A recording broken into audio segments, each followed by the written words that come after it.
La gestion de crise vient juste de commencer, on sent déjà les premières tensions actuellement. La délégation finlandaise, on est ravis d'être ici et puis on va tout donner. Nous, on est l'ONU et on espère que tout se passera bien pour nous et qu'on n'aura pas trop de problèmes. C'est le début de la crise, nous on est la Hongrie et on a hâte de voir tout ce qui va se passer pendant la soirée. On a un peu la pression parce que du coup on est une alliance militaire. Rien de plus à ajouter, franchement on est assez confiants. C'est sûr que c'était sûr. C'était tellement sûr. Voilà, ok, bon là, nous, on peut apporter dans le cadre de déploiement. Nous sommes les représentants de l'entreprise russe Gazprom. Et nos objectifs ce soir et cette nuit sont d'essayer d'ouvrir au maximum nos partenariats économiques. L'attaque n'est pas pour l'instant revendiquée par des hackers ou des organisations terroristes. Regardez la caméra là-bas. Tentative d'espionnage. On essaye de favoriser un dialogue avec tous les acteurs et d'engager la désescalade dans les régions qui sont en tension et où il y a des conflits. En parallèle de ces discussions diplomatiques, nos forces restent pleinement mobilisées sur le terrain et en coordination avec l'OTAN. On essaie de se frayer un chemin un petit peu entre les mensonges de la Russie et les fourberies de la Biélorussie.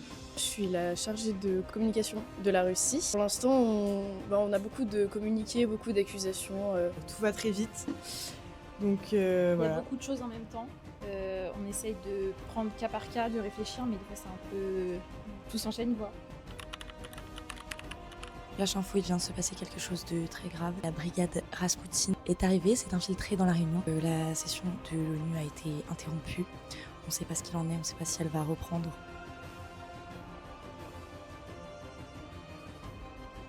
Il est 2h du matin, la fatigue est là, mais nous tenons, nous sommes motivés pour le reste de la simulation et on espère que ça va continuer comme ça. Il est 6h du matin, là ça commence à tirer un peu, il est temps d'aller se coucher. Je trouve que c'est une super expérience qui nous est proposée par l'ICER et l'HEIP. Ça nous permet donc durant toute une nuit d'essayer de développer nos compétences à la fois orales et tout ce qui est aussi des relations internationales, de l'économie. C'est vraiment passionnant. Personnellement, ce qui m'a donné envie de m'inscrire à cette simulation de gestion de crise, c'est l'aspect diplomatique et droit international public que moi je vais essayer d'aller rechercher après dans mes études. En tant qu'étudiante en anglais parcours DRI, donc droit et relations internationales à l'ICER, ça nous apprend aussi à mobiliser des ressources auxquelles on ne pense pas forcément. Donc pour l'instant, d'un point de vue étudiant, il y a une très bonne ambiance. Ça fait partie du jeu de se tester, de voir, même si dans les autres délégations il y a nos amis, voir qui ment pas, etc. C'est très intéressant. Et la tension est relativement palpable, donc ça met un petit peu chacun dans ses retranchements. Donc moi j'ai voulu faire la gestion de crise parce que je fais les MUN depuis le début de l'année. Là j'ai rejoint Minerva récemment. Et oui, du coup c'est quelque chose qui me plaît beaucoup. Et surtout, en développant ça, on va aussi développer tout ce qui est en dehors de la gestion de crise, nos qualités à discuter avec les autres participants, qualités à négocier, etc. En tant qu'étudiante en droit avec un parcours en anglais, donc ça nous prépare en quelque sorte à cette forme de travail et c'est hyper intéressant que ce soit la nuit, que ce soit avec des personnes qu'on connaît pas ou très peu.